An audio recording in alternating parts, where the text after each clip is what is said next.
Hey there, welcome back to another episode of Get Rich, the podcast helping you do just that. Get rich and stay rich. I'm your host, Molly Benjamin, and today we've got a special episode featuring Equity Mates, aka the legends behind one of Australia's biggest investing podcasts.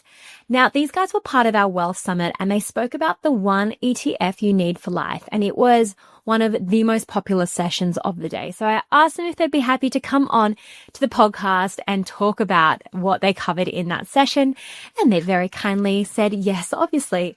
But the thing I love about these guys is, well, they're just really great blokes, but they speak our language. They don't jargon it up. They make it so easy to understand. So in this episode, we're going to be diving into all things ETFs, what they are, how they work, and why they're a game changer for building wealth.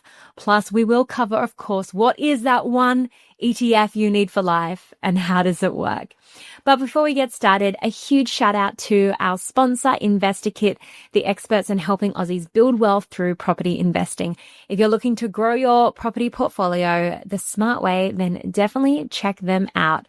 And of course, if you love our podcast, please make sure you hit that subscribe button. It helps us keep bringing you the best finance and investing conversations out there.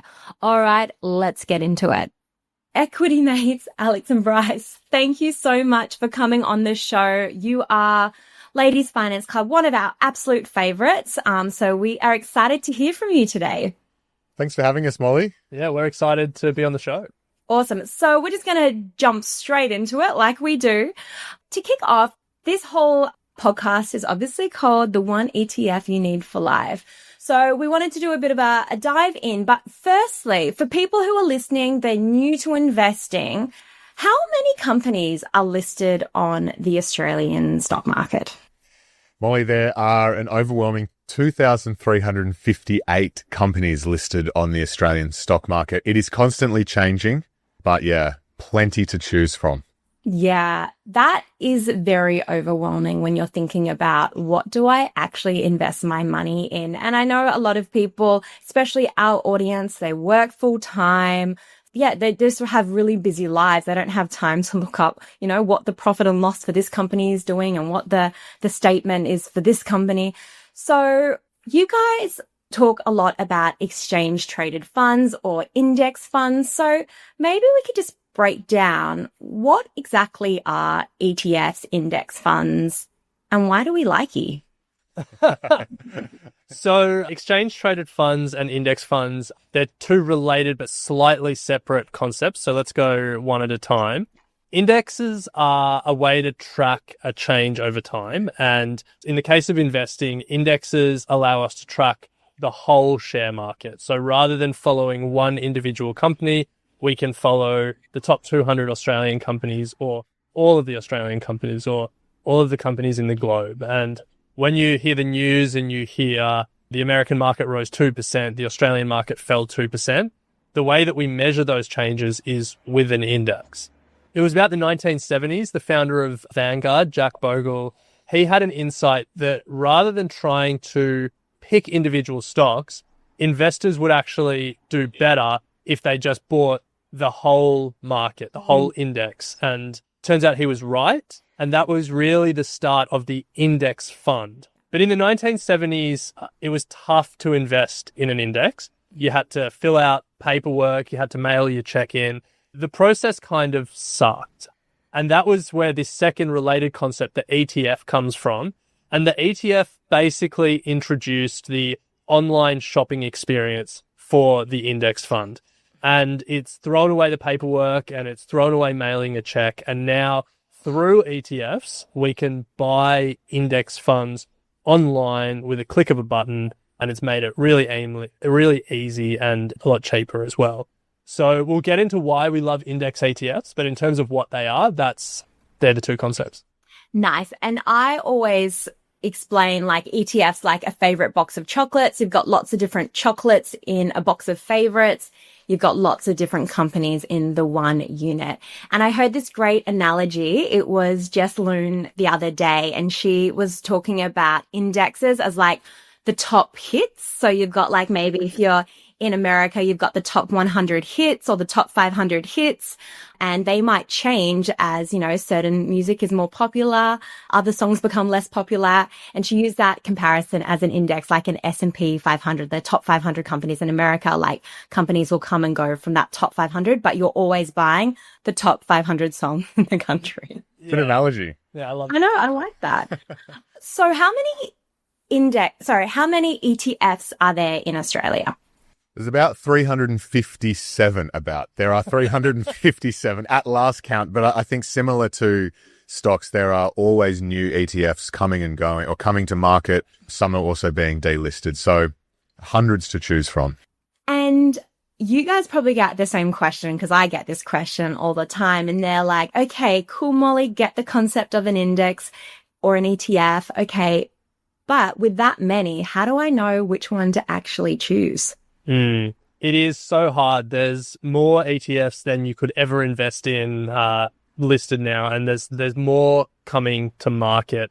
And that's really why we like to talk about this one ETF for life, because you don't need more than one. And we'll talk about some of the all-in-one ETFs. If you do want to explore more, then it really is a process of understanding what your goals are and what the ETFs that are suitable to those goals are, because, you can get super high risk and ones that promise high returns, triple leverage this and using options and all this stuff. And then you can get really boring and vanilla ones that invest in, that basically like put money into a high interest savings account and pay you the interest. So like the range has never been more varied. But the good news is for most people, in most circumstances, most of the time, you can forget most of those ETFs. Okay. I just want to add there, Molly, that to Ren's point around boring, we should set the scene that boring is okay in this situation because the returns that you get from the indexes that Ren was speaking about earlier are pretty phenomenal. Yeah. And if we put some numbers to that, Ren spoke about the ability for indexes to track the market over time. Yeah. And if we look at how the Australian ASX has performed over the last, 100 years? Since 1900. Since 1900, it has returned 13% per year. Now, that might seem like an arbitrary number, but when you put that into dollar figures, if you were to invest $50 a week for the next 35 years, you at 13%, you would have $1.4 million in the bank account after just investing $91,000. So I think that kind of contextualizes why we'll talk about these one ETFs and that boring is more than enough in this situation. And I think also when you look at what you're getting in a bank account and some of the highest interest rates I'm seeing are around like 5 to 5.5%, you're making double when you invest. But, as they say, when they're saying 13% per year, that doesn't necessarily mean you're getting 13% every year, does it? No. It fluctuates. It fluctuates a lot. And, the last few years, we've had some pretty good years in the stock market. If we look over in the US, the last 2 years, they've grown over 20% in 2024 and in 2023. But then you go back to 2022 and it was quite a bad year and investors lost money in that year. It does vary. It's the term is volatile. Yeah. It's not like your high interest savings account where you'll get a pretty consistent amount every year. Yeah. But the thing that we've learned over and over again, that over the long term, when you think in decades, not days, the returns start to become a little bit more predictable and they start to converge on, that sort of 8 to 13% per year. So you've really got to be thinking long term if you're thinking about investing in the stock market.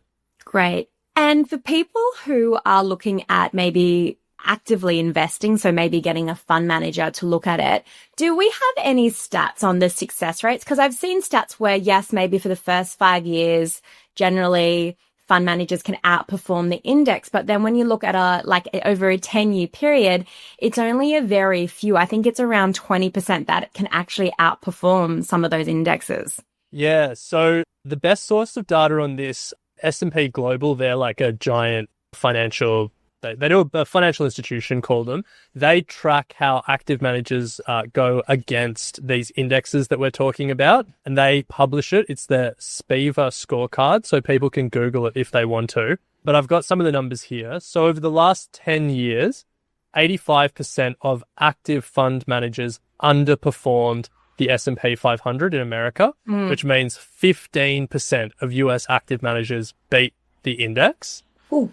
But if we bring it to Australia, 82% underperformed the ASX 200, so the top 200 companies, and 18% outperformed over the past 10 years.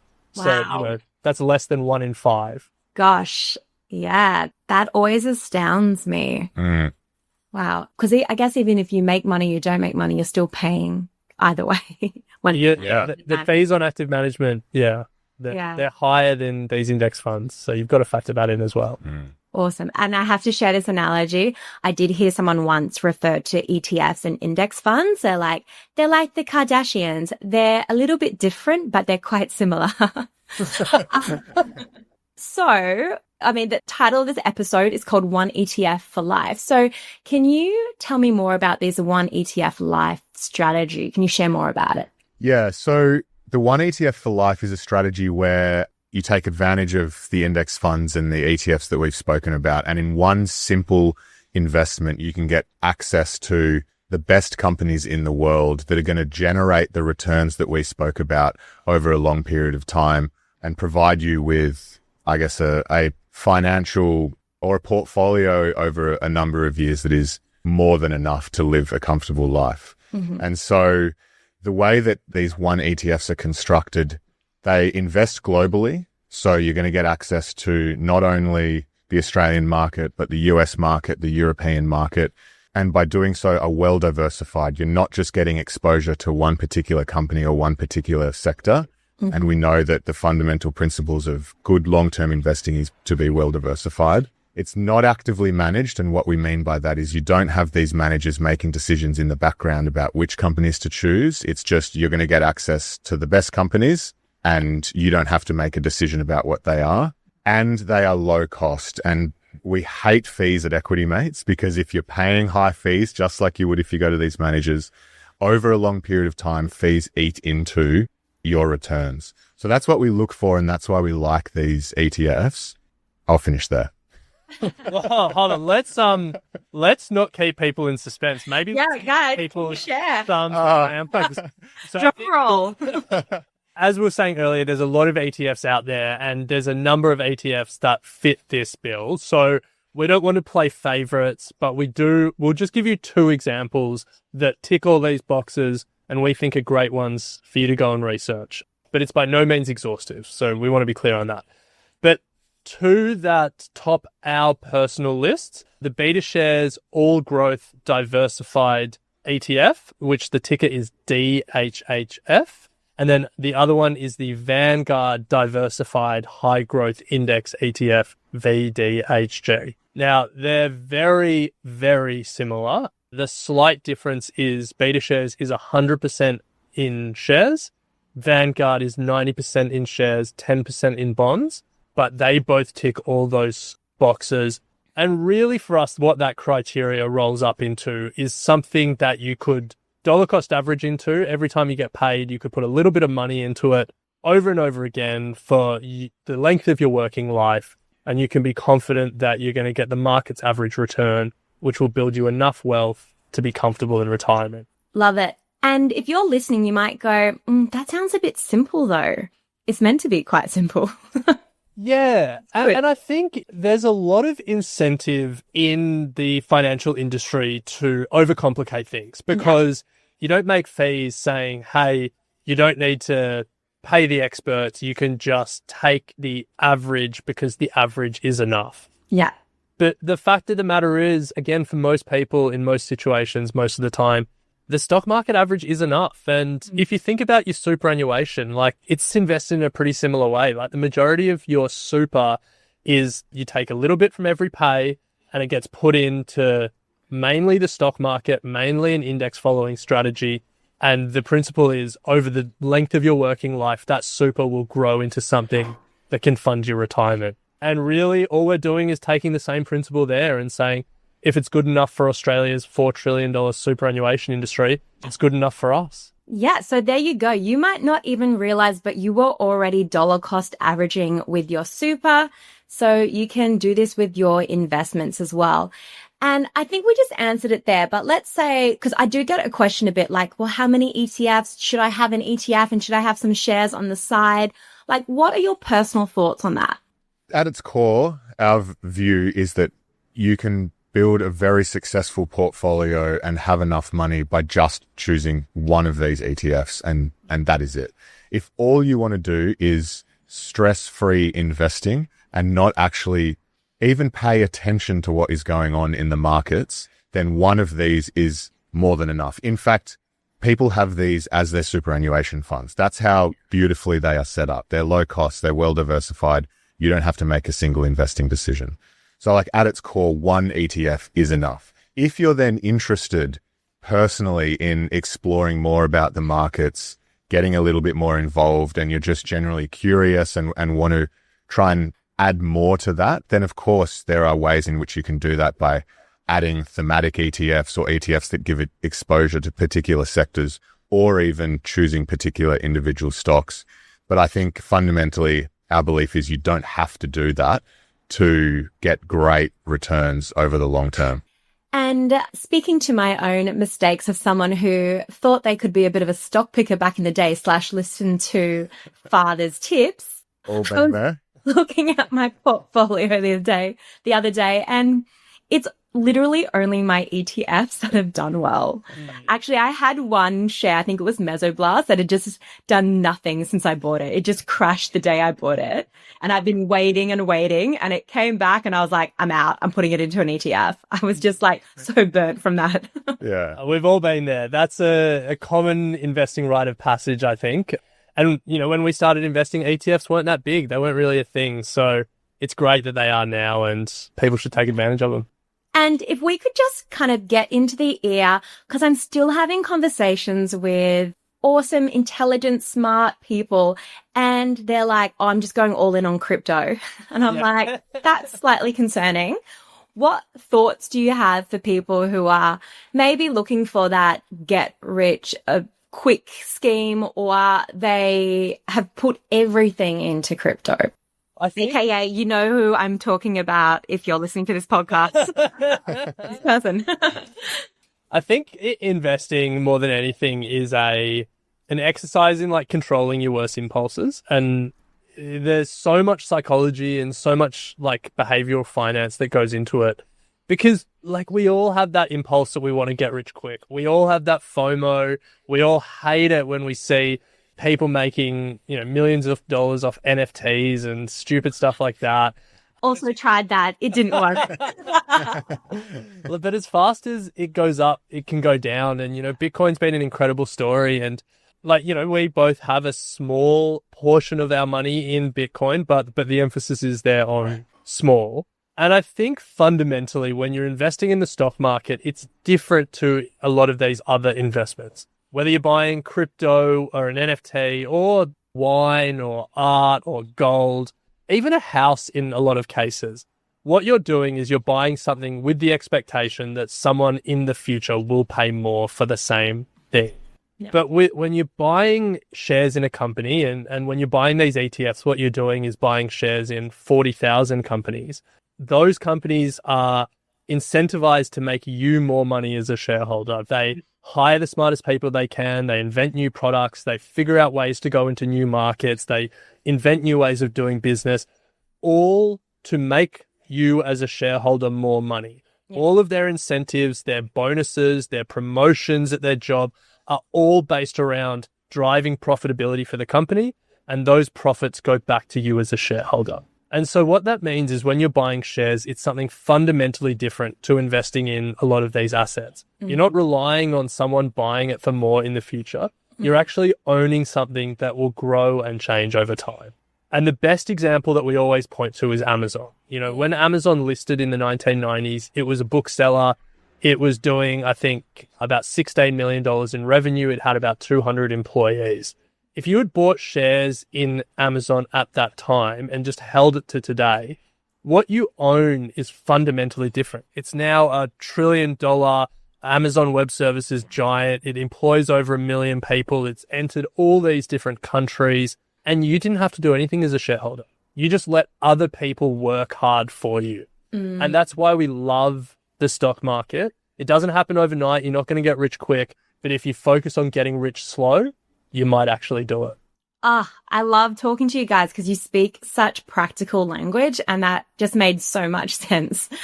And you covered a couple of habits there for new investors, which I think was, dollar cost averaging. It's about the long term. It's not about doubling your money overnight. Investing, it does take time. Are there any other, habits that you think new investors should kind of work on or develop?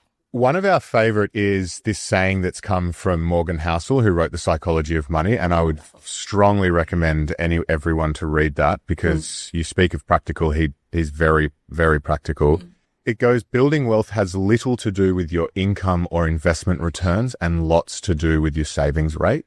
And that really kind of hit home for us because we find a lot of people in the community feel that in order to invest or in order to increase your returns, you need to go out and make more income. You need more than you currently have. And so for us, the habit actually starts in good savings habits so that you can maximize the amount that you can not only save in your bank account, but maximize the amount that you can save to actually invest. Because sitting that money in the bank account is not going to get you very far. So the habit starts there. It's like getting good cash flow management and good money habits so you can maximize how much you're saving. And then from there, we have like a 4-step strategy that we put into place. But did you have anything to add to the Morgan Housel? Because I know you love him. No, I do love him. There's this book written in the 1990s in America called The Millionaire Next Door. Yeah. And they surveyed a few thousand American millionaires to understand like who they were and how they approach money. And a lot of our preconceptions about who becomes a millionaire are wrong. Yeah. The most common car driven by a millionaire is not a Ferrari, it's a Ford. The biggest finding from this book is the people that build serious wealth, the people that have the highest savings rate, and then they put that money to work in investments, in assets. And it wasn't people earning crazy salaries. They spoke to doctors and lawyers who were earning stupid amounts of money but weren't saving any at the end of the day, and they weren't building wealth. And then they speak to just regular people who consistently over time focused on improving their savings rate. And those were the people that built wealth over time. So I think that's really something that we've internalized. We started an investment podcast when we were in our early 20s and we were young and dumb and we wanted to, make stupid you get rich quick and make big investment returns and find the next afterpay and, go to the moon, all that stuff. But what we've learned is that the art and the skill of investing comes in those habits that you have every day. Yeah. And doing the right things consistently over time is what makes a difference. Absolutely, which can actually be really challenging, but you've got to stand your ground because I absolutely agree. What I see as well is it's all about people's behaviors and their habits. It's very little to do with how much money they make. And we have teachers and nurses who have large portfolios. And then we have other people who are doctors and, what you would expect to be in those higher income brackets with literally debt or really nothing to show for that money. So yeah, it's definitely about those habits and those behaviors that you build. One thing that always gets me, I've got a number of younger cousins and they are always saying to me like, I'd love to listen to your podcast, but I don't have enough money to invest. And that always gets me because you can now start investing with literally $1, less than $1 on some platforms. And if you just look at the Money Smart compound interest calculator, which I'm sure you've spoken about before on the podcast, Molly, but I've just done it quickly here. $10 a week for 40 years at 13% return, that 13% that Bryce was talking about earlier, that's a bit over $500,000. So it's like if you only have a few dollars to get started, you make a coffee at home rather than buying it, and you just put that money to work, or you use a platform like Raise and you round up some of your purchases and put a few dollars here, a few dollars there. Yeah. Those small incremental changes over your working life, that's all you need to make a huge difference. So it's huge. I always like to kind of like change it around a little bit. I say, what if I could guarantee you a lottery win at some point in your life? You might have to wait till, you're a little bit older, but we can guarantee you some kind of lottery win. I love But that. you've just got to do this instead of putting it in the actual lotto, put it into investments. Yeah. And I'm really excited. I've just been asked to go back to my old college in Brisbane to give a finance talk. And I'm like, well, yes, I have so many tips that I want to share, but really want to encourage as many of them to start investing and just share all the mistakes I made. Because if I was at college now and I could see myself doing what I do, I'd be like, literally no chance. I was the worst. I was that girl always borrowing money or just like always looking for like the cheapest place to have drinks because I just never had any cash. So I'm excited to go back and try and get them all set up on something. All right. So you guys, as I mentioned in your intro, you got one of Australia's top investing podcasts. So looking back on 2024, were there any like absolute standout moments or any shows that you would love our audience to go and listen to? Wow. Last year specifically. Wow. It feels like a blur. The time is flying. Anything to go back and listen to. Honestly, I would probably go, if you're in this position that you are right now, which is looking for a very simple way to start investing that allows you to get on with your life and not be too stressed about it, I would be going and actually tuning into a series that we just did on our Get Started Investing podcast, which is the sort of end-to-end process that we go through from sorting your money and your emergency fund through to automating your investing decisions and getting on with life. I think it was 4 or 5 episodes that we did over summer that really get you in the markets and feeling confident. So that's what I would be suggesting. And that kind of flows into our book as well. Don't stress, just invest, which is a 4-part strategy to automate. So I feel like Bryce kind of stole my thunder there. Oh, really? Yeah. I was going to say the highlight for me last year wasn't a podcast per se, but the book that Bryce mentioned. We sold the Spanish language rights and it got published in Spanish, which is pretty cool. Oh my God. That was something we didn't expect. And I'm not going to try and read the Spanish title, but you can look it up.